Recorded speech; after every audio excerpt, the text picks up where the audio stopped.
കേരള രാഷ്ട്രീയത്തിൽ നിലനിൽക്കുന്ന CPIM SDPI ബന്ധത്തെക്കുറിച്ചുള്ള ഗൗരവകരമായ ആരോപണങ്ങളാണ് പ്രതിപക്ഷ നേതാവ് VD സതീശൻ ഉന്നയിക്കുന്നത്.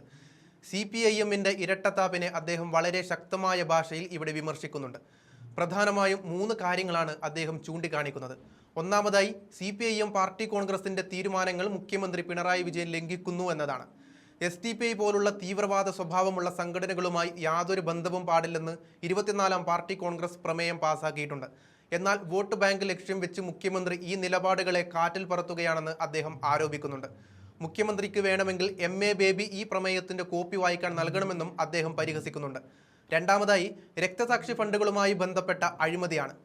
അഭിമന്യുവിനെ പോലുള്ള പാവപ്പെട്ട കുട്ടികളുടെ മരണം മാർക്കറ്റ് ചെയ്ത് ഫണ്ട് പിരിക്കുകയും പിന്നീട് ആ കുട്ടികളെ കൊലപ്പെടുത്തിയവരുമായി രാഷ്ട്രീയ ചങ്ങാത്തം കൂടുകയും ചെയ്യുന്നതിനെ ശവന്തീനികൾ എന്ന കടുത്ത പ്രയോഗത്തിലൂടെയാണ് അദ്ദേഹം വിശേഷിപ്പിക്കുന്നത്. ആ അമ്മമാരുടെ കണ്ണുനീരിന് മുഖ്യമന്ത്രി മറുപടി പറയണമെന്നും അദ്ദേഹം ആവശ്യപ്പെടുന്നുണ്ട്. മൂന്നാമതായി തിരഞ്ഞെടുപ്പ് പ്രചാരണങ്ങളിൽ CPIM വർഗീയ കാർഡ് ഉപയോഗിക്കുന്നു എന്ന വിമർശനമാണ്. വടകരയിലെ കാഫിർ സ്ക്രീൻഷോട്ട് വിവാദവും കാസർഗോഡ് സ്ഥാനാർത്ഥി നടത്തിയ മുനാഫിക് പ്രയോഗവും അതിന് ഉദാഹരണമായി അദ്ദേഹം ഉയർത്തിക്കാട്ടുന്നുണ്ട്. എന്തായാലും അദ്ദേഹത്തിന്റെ പ്രതികരണം നമുക്കൊന്ന് കണ്ടു നോക്കാം. എന്തുട്ട് പാർട്ടി കോൺഗ്രസ് പിണറായി വിജയന് MA ബേബി ഏത് പോളിറ്റ് ബ്യൂറോ അദ്ദേഹം തീരുമാനം എടുക്കും. അതങ്ങ് പാർട്ടിയിലെ വിദൂഷകന്മാരെല്ലാവരും ചേർന്ന് അത് നടപ്പാക്കും. അങ്ങനത്തെ പാർട്ടിയാണ്. തിരുവനന്തപുരത്തെ വിഷ്ണുവിന്റെ രക്തസാക്ഷി ഫണ്ടും പാർട്ടിക്ക് വേണ്ടി ജീവത്യാഗം ചെയ്ത കുട്ടികളുടെ പേരിൽ രക്തസാക്ഷി ഫണ്ട് പിരിച്ചിട്ട് അത് അടിച്ചു മാറ്റിയ CPM ആണ് ശവന്തീനികളാണ്. ശവം തൂക്കികളല്ല, ശവന്തീനികൾ, പാവപ്പെട്ട. എന്നിട്ട് ആ അമ്മയുടെ കരച്ചിൽ, അഭിമന്യുവിന്റെ അമ്മയുടെ കരച്ചിലല്ലേ മാർക്കറ്റ് ചെയ്ത് ഞാൻ പെറ്റ മകനെ എന്റെ റാസാവ് എന്ന് വിളിച്ച് ചങ്ക് പൊട്ടിയുള്ള ഒരു അമ്മയുടെ കരച്ചിൽ എന്റെ മകൻ കിടക്കുമ്പോ ഞങ്ങൾക്കൊക്കെ വിഷമമായതാ. അത് വിറ്റ് അത് മാർക്കറ്റ് ചെയ്ത CPM ഇപ്പൊ അവനെ കൊന്ന SDPIയുമായിട്ട് ചങ്ങാത്തമാണ്. മനസ്സിലായി? ആ അമ്മയുടെ കാൽക്ക് ഇവിടെ വന്ന് ജില്ലയിൽ വന്ന് ആ അമ്മയുടെ കാൽക്കൽ വീണ് പിണറായി വിജയൻ മാപ്പി ചോദിക്കട്ടെ, എന്നിട്ട് പറയട്ടെ രാഷ്ട്രീയം. SDPIയുമായി ഒരു ബന്ധവുമില്ലെന്നാണ് CPM ജനറൽ സെക്രട്ടറി ഇപ്പോൾ പറഞ്ഞിരിക്കുന്നത്. മഞ്ചേശ്വരത്ത് SDPIയുടെ സ്ഥാനാർത്ഥിയെ പിൻവലിക്കാൻ ആവശ്യപ്പെട്ടത് UDF ആണെന്നാണ് പറയുന്നത്. എന്നിട്ട് CPM സെക്രട്ടറി അല്ലേ പറഞ്ഞത്? പിണറായി വിജയൻ പറഞ്ഞില്ലല്ലോ. ആ CPM സെക്രട്ടറിക്ക് വല്ല കാര്യമുണ്ടോ? MA ബേബിയോട് പറയേണ്ടത്, MA ബേബിയോട് ആ 24ാം പാർട്ടി കോൺഗ്രസിൽ ഒരു ഖണ്ഡിയുണ്ട്. പിണറായി വിജയൻ അത് വായിച്ചിട്ടില്ലാന്ന് എനിക്കറിയാം, ഞാൻ വായിച്ചിട്ടുണ്ട്. CPMന്റെ പാർട്ടി കോൺഗ്രസിലെ 24ാം പാർട്ടി കോൺഗ്രസിലെ ഖണ്ഡിയ. അതിൽ അവർ പറഞ്ഞിരിക്കുന്നത് തീവ്രവാദ സംഘടനയാണ് SDPI എന്ന്. പിണറായി വിജയൻ വായിച്ചിട്ടില്ലെങ്കിൽ MA ബേബി അതിന്റെ ഒരു കോപ്പി എടുത്ത് അയച്ച് പിണറായി വിജയന് കൊടുക്കുക.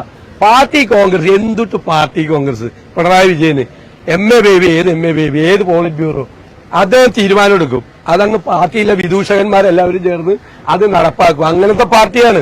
പാർട്ടി കോൺഗ്രസിൽ ഒന്ന് എഴുതി വെച്ചിട്ട് SDPI എന്താ ME കൊന്ന് എന്താ പറഞ്ഞത്? SDPI പുറത്തുനിന്ന് പിന്തുണച്ച് ഞങ്ങൾ എന്തു പറയുന്ന ചോദിച്ചത് അല്ലേ ചോദിച്ചത്? അത് തന്നെയല്ലേ മുഖ്യമന്ത്രിയും ചോദിച്ചത്. അവര് പുറത്തുനിന്ന് പിന്തുണച്ച എന്ത് ചെയ്യുന്നു?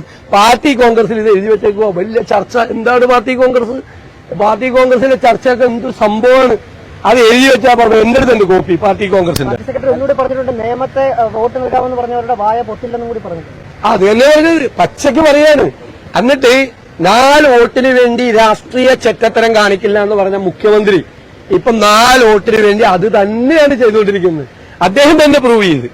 അദ്ദേഹം തന്നെ SDPI ആയിട്ട് ബന്ധമാവാം, PDP ആയിട്ട് ബന്ധമാവാം, RSS ആയിട്ട് ബന്ധമാവാം, എല്ലാ ബന്ധമാവാം.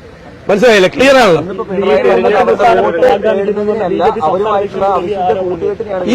ഇതിനൊക്കെ വ്യാഖ്യാനങ്ങളാണല്ലോ. വ്യാഖ്യാനം എന്തായാലും അവരുമായിട്ട് ഒരു ബന്ധമുണ്ടെന്ന് ക്ലിയർ ആണല്ലോ.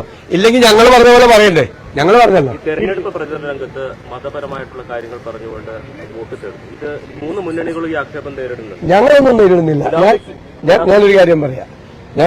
വളരെ മുനാഫിക് എന്ന് പറഞ്ഞാൽ ആരാ? ഞങ്ങളുടെ സ്ഥാനാർത്ഥിയല്ല. ഈ പേരാമ്പ്രയിലെ സ്ഥാനാർത്ഥിക്കെതിരായിട്ട് ഇത് ചെയ്തത് CPM ആണ്. കാഫിർ സ്ക്രീൻഷോട്ട് ഇറക്കിയത് CPM ആണെന്ന് അവസരം പുറത്തു വന്നല്ലോ, കേസെടുത്തല്ലോ. കാഫിർ സ്ക്രീൻഷോട്ട് ഷാഫി പറമ്പിൽ മത്സരിക്കുമ്പോ അങ്ങനെ ഒരു സാധനം ഉണ്ടാക്കിയത് CPM ആണ്, വർഗീയത. ഇപ്പോ ആ പെൺകുട്ടിക്കെതിരായിട്ട് അല്ലെ ഫാത്തിമയ്ക്കെതിരായിട്ട് അവിടെ ഉണ്ടാക്കിയത് CPM ആണ്. ഈ കാസർഗോഡത്തെ CPM സ്ഥാനാർത്ഥിയാണ് ഈ മുനാഫിക് പ്രയോഗം നടത്തിയത്.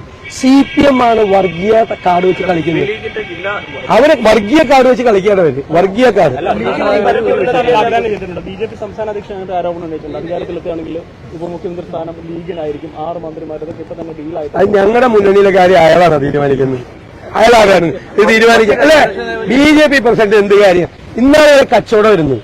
3 പ്രാവശ്യം രാജ്യസഭാ മെമ്പറായത് ഏത് പാർട്ടിയിൽ നിന്നാണെന്ന് ഇയാൾക്ക് അറിയാൻ പാടില്ല. ഈ രാജീവ് ചന്ദ്രശേഖരൻ 3 പ്രാവശ്യം രാജ്യസഭാ മെമ്പറായി. അത് ഏതൊക്കെ പാർട്ടിയിൽ നിന്നാണ്? പല പാർട്ടിയിൽ നിന്നാണ്. ഏതൊക്കെ പാർട്ടിയിൽ നിന്നാണെന്ന് ഇയാൾക്ക് തന്നെ അറിയത്തില്ല. ബിസിനസ്സുകാരനാണ്. അതിന്റെ കഥയൊന്നും ഞാൻ പറയുന്നില്ല. എന്നിട്ട് ആകാശത്ത് നിന്ന് നൂലിൽ കേരളത്തിൽ കെട്ടിയിറക്കിയ ഒരാളെ ഞങ്ങളെ രാഷ്ട്രീയം പഠിപ്പിക്കാൻ വരണ്ട. ഞങ്ങളെ മനസ്സിലായോ? വയനാട് ഫണ്ടുമായിട്ട് ബന്ധപ്പെട്ട് KPCC പിരിച്ച ഫണ്ടിനകത്ത് ഒരു മണ്ഡലത്തിന് ഇത്ര ലക്ഷ്യം അങ്ങനെയുണ്ട്. അതൊന്നുമില്ല, അതൊക്കെ കൊടുക്കും. പക്ഷെ പൈസ നമ്മൾ ഉദ്ദേശിച്ചത്രയും പൈസ വന്നില്ല. ഞങ്ങളെ പൈസ വന്നത് അക്കൗണ്ടിലുണ്ട്. അത്ര ബന്ധപ്പെട്ട് ഇന്നൊരു ആരോപണം അവിടുത്തെ കോൺഗ്രസ് നേതാക്കൾ തന്നെ ഉന്നയിക്കുന്നുണ്ടായിരുന്നു.